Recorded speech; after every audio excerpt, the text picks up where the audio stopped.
بەڵێ بەڕێزان بۆ قسەکردن لەسەر پرسی بۆردومانەکانی تورکیا بۆ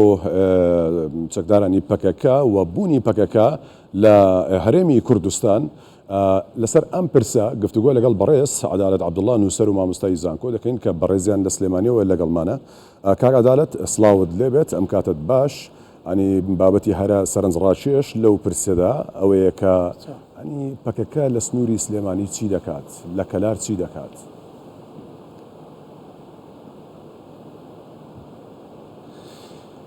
هەمومان نەزانین کە پارتی کرێکەرانی کوردستان لە باشووری کوردستان هەن لە ڕاستیە بە درێژایی سنووری نێودەوڵەتی هەرێم لەگەڵ وڵاتانی وەکو تورکیا و ئێران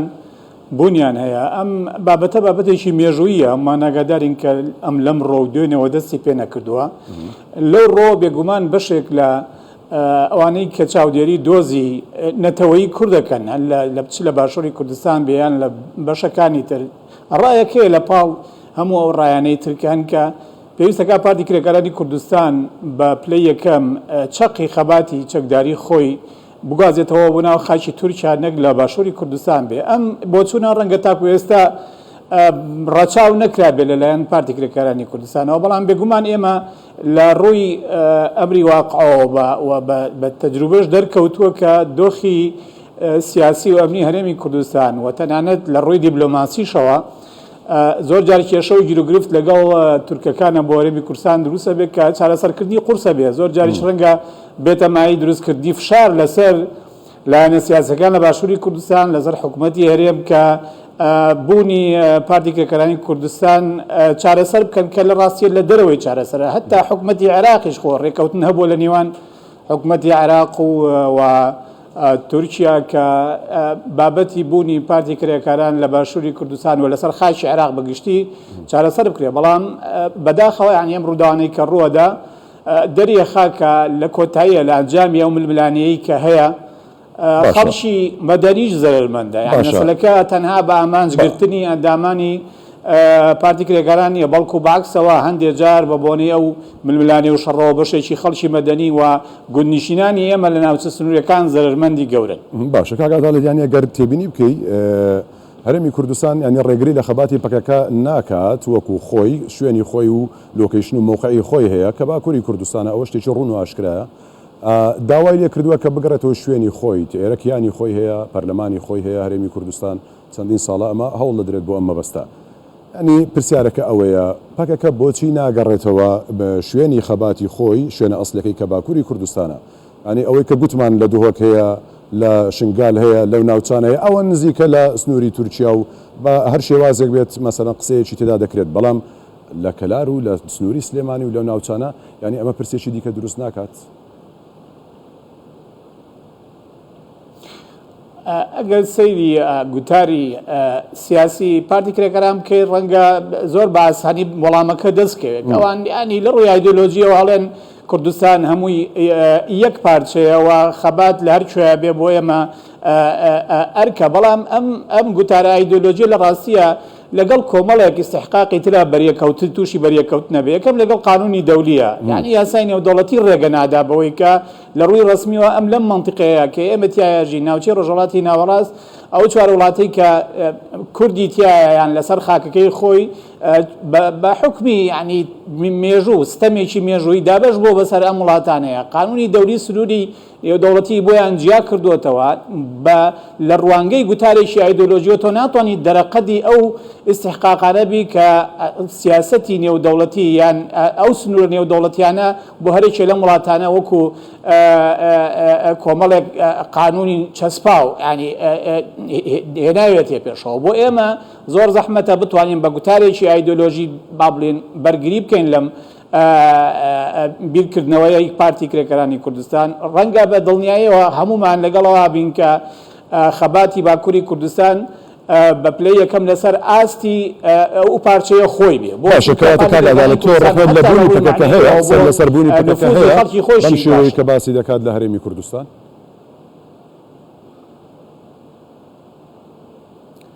بێگومان ڕەنگە سەرنج و تێبینی ئێمە بە پلەی یەکەم تەنانەت لەسەر خەباتی چەکداریش بێ ینی بە مەفهومێکی فراوانتر تەنانەت خەباتی چەکداری بۆ بە نسبەت باکووری کوردستانەوە ڕەنگە پێویستی بە پیاچوونەوە هەبێت چونکە ئێمە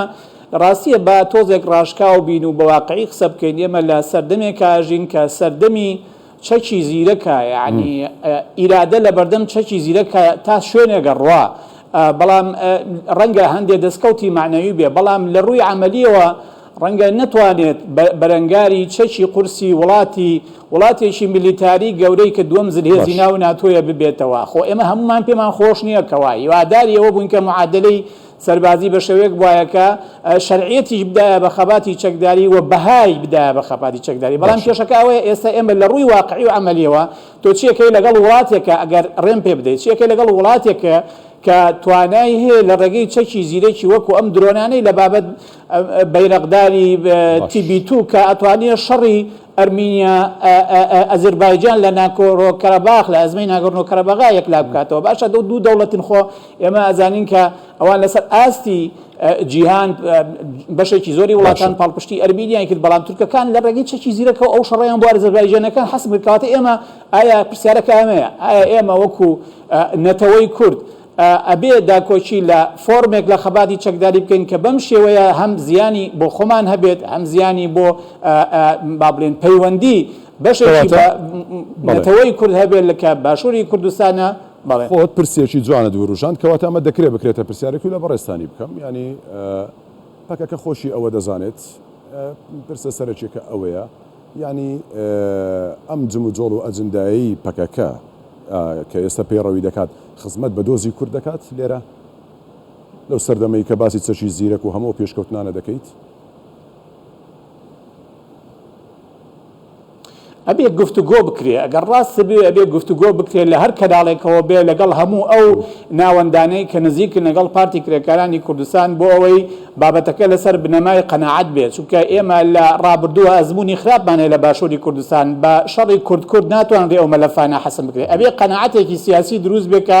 چۆن خەباتی نەتەوەیی لە پارتە جیاجیەکانە زیانی بۆ سەر ئاسایشی یەکتر و بۆ سەر ئایندەی یەکتر و بۆ سەر خەڵکی پاکستانیە لە کاتێکدا خۆی بە هاوزمان و هاوخوێنی کورد دەزانێت و خۆی بێگومان بێگومان قسەکە لەسەر ئەوەیە ئەگەر تاکو ئێستا قەناعەتی بکردای خۆ بێگومان ئەبوایە لە کات و قۆناغی شترە ئەمە ڕوویدا بەڵام ئێستا بۆ قەناعەت ناکات یا ناوێ قەناعەت بکات ئەو ئەجندایەکی دیکەی هەیە من نازانم لە ڕاستیە بۆچی قەناعەت ناکە بەڵام بابەتەکە پێویستی بەوایە ئێستا مەرحەلەیەکی تر هاتوتە پێشەوە زیانەکان زیادیان کردووە حکومەتی هەرێمی کوردستان و حکومەتی عێراق هەمووی هاتۆتە سەر خەت ئەزانن کە ئەو دۆخەی دێوان پارتی کرێکارانی کوردستان و تورکیا بە بەردەوامی سیادەی عێراقی تیا پێشێ دەکرێت خەڵکی مەدەنی ئێمە تیا زەرمەند دەبێ وەلا لەو سەریشەوە نەتیجەیەکی نابێت بۆ خەباتی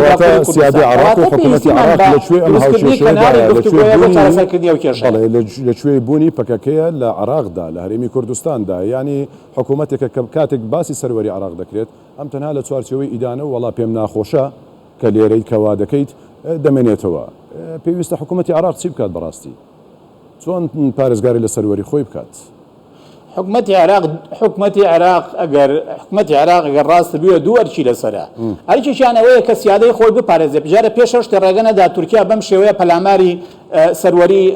عێراق بداوە بە هەرێمی کوردستانەوە ئەمە ئەرکە پلەیەکەمەکەیەتی ئەرکی دووەم کە ئەرکێکی سانەویە تەعاملکردنە لەگەڵ بوونی هەر گروپێکی سیاسی لەسەر ئەو شتەی کە بەڕەسمی پێوترێ خاشی عێراق یعنی لە ڕووی ڕسمیەوە تعاملکردن لەگەڵیانە بە شێوەیە کە نەبێتە مای کێشە بۆ سەروەری عێراق یعنی ئەمە دەسەواژە قانونیانەی کە بەکارهێنین بەڵام دەوڵەتی عێراق دەوڵەتێکی بەهێز کاکە حکومەتی عێراق دەوڵەتێکی بەهێز نییە خۆ ئێستا ئێمە بە بەردەوامی متابعی ڕاگەاندنی عێراقەکەین باوەڕ بێ بەشێکی زۆری ئەوانەی کە خۆیان بە شیکەرەوە و خەڵکی شارەزازان لە بواری ئەمنی و عسکەری پیان وایە کە دەوڵەتی عێراق لەبەرەوەی دەوڵەتێکی لاوازە لەم قۆناغی کەتیایە ناتوانێت سەروەری خاکی خۆی بپارێزێ یعنی بۆ نمونە ئێوارەیە شارەزایەک لە کەناڵی کەناڵی دیجلەی عێراقیەوە ئەوێت ئێمە ناتوانین هیچمان پێ ناکرێت بەرامبەر بە تورکیاوە بەم شێوە توانێت خاکمان لە ڕاستیە بەم شێوە تەعامل لەگەڵ خاک و سەروەری عێراق بکە و تەنانەت هیچمان پێ ناکرێت بەرامبەر بە پەکەکە. ئەمە گرفتێکە لە ڕاستیە پێویستەکە بەم شێوەیە کە ئێستا ئەڕوا درێژە نەکێشێت چونکە زیانەکانی لە وەکو هەرێمی کوردستان عسکەریەکانی عێراقی تۆش وەکو هەرێمی کوردستان بەڵێ مەبەستەکەم ئەوەیە خۆ حکوومەتی عێراق موقفەکانی ڕوونە دیبلۆماسیەتی ئیدانەکردن تاکو ئێستا سوودی نەبووە، دیبلۆماسیەتی بەیاننامە دەرکردن تا ئێستا هیچ ئەنجامێکی نەبووە، تەنانەت دیبلۆماسیەتی سەردانیکردنی با بڵێن باڵێۆزخانەکانیان و سەردانیکردنی خودی وڵاتەکان لە چ ئەنقەرە بێ یا تاران بۆ ئەوەی هەندێک لەو دەست درێژیانەی کە کرێتە سەر سەروەری عێراق تاکو ئێستا ئەنجامیە بۆ کەواتە ئێستا بێ بیر لە بژاردەی تر بکرێتەوە ئەجینا بەم شێوەی کە بەڕاستی هیچ نەتیجەیەکی نابێەوە پێم وایە میێوارێش ڕێگای تر هەیە، یعنی ئێستا میێوارەیە جێگری سەرۆکی حکوومەت قسەیەکی باشی کرد، یعنی نابێت تەنها بە بەیاننامە ئیکتیفا بکەی. عێراق دەوڵەتە کاکە، عێراق گەر بێوێ دەوڵەتە ڕاستە کۆمەڵێک بەرژەوەندی بازرگانی و ئابووری گەورەی لەگەڵ تورکیایە هەیە و لەگەڵ ئێرانە هەیە، بەڵام بۆ ئەوەی عنی سەنگی سیاسی وەکو فاعلێک لەناو کۆمەڵگەی نێودەوڵەتیە بمێنێەوە شکۆی هاوڵاتیەکانی بپارێزێ و خاکەکەی بپارێزێ کۆمەڵێک میکانیزم هەیە ئەتوانێت بگرێتە بەریانی. من چەند خاڵێکم نووسیەوە یەکێک لەو خاڵانە بۆ نمونە بەرزکردنەوەی سکاڵا لە بەرامبەر هەر وڵاتێکی دراوسێ عێراق کە بێوێت دەستدرێژی بکاتە سەر سەروەری عێراق، یعنی واتە پێویستەکە هەنگاوی داهاتوو بریتی بێ لە تەدویرکردنی ئەم دەستدرێژیانەی کاکێ لەگەڵیشیاوەکو باسم کرد هەموو بڕووبیان و یەکیش ئەمە بە پلەی یەکەم ئەو کاتە بەهێزترە بێ ئەگەر حکوومەتی عێراق بیکای. بێگومان حکوومەتی هەرێمی کوردستان لەبەر ئەوەی بەشێکە لە دەوڵەتی ئیتیحادی فیدراڵی، ینی دەوڵەتی عێراق وەکو دەوڵەتێکی ئیتیحادی وەکو دەوڵەتێکی فیدراڵی بە دڵنیاییەوە لە ژێر کاریگەری ئەو سیستەمایەکەتیایە ئێمە بەشێکی لە عێراق کەواتە ئەتوانین ببین بە بەشێک لە پرۆسەی تەدویرکردنەکە. یعنی ئێمە چۆن ئەتوانین ببینە بەشێک لەم پرۆسەیە بەوەی کە هەرچی بەڵگەنامە و دۆکۆمنت هەیە لەبارەی دەستدرێژەکانی تورکیا بێ، ئێران بێ، یعنی گیان گروپی تری سیاسی بێ لە ناوخۆی هەرێمی کوردستان یان عێراق، هەموو ئەمانە بخەینە بەردەستی دەوڵەتی عێراقی و دەوڵەتی عێراقی بە شێوەیەکی ڕسمی مخاتەبەی کۆمەڵگەی نێودەوڵەتی بکە، چونکە خۆی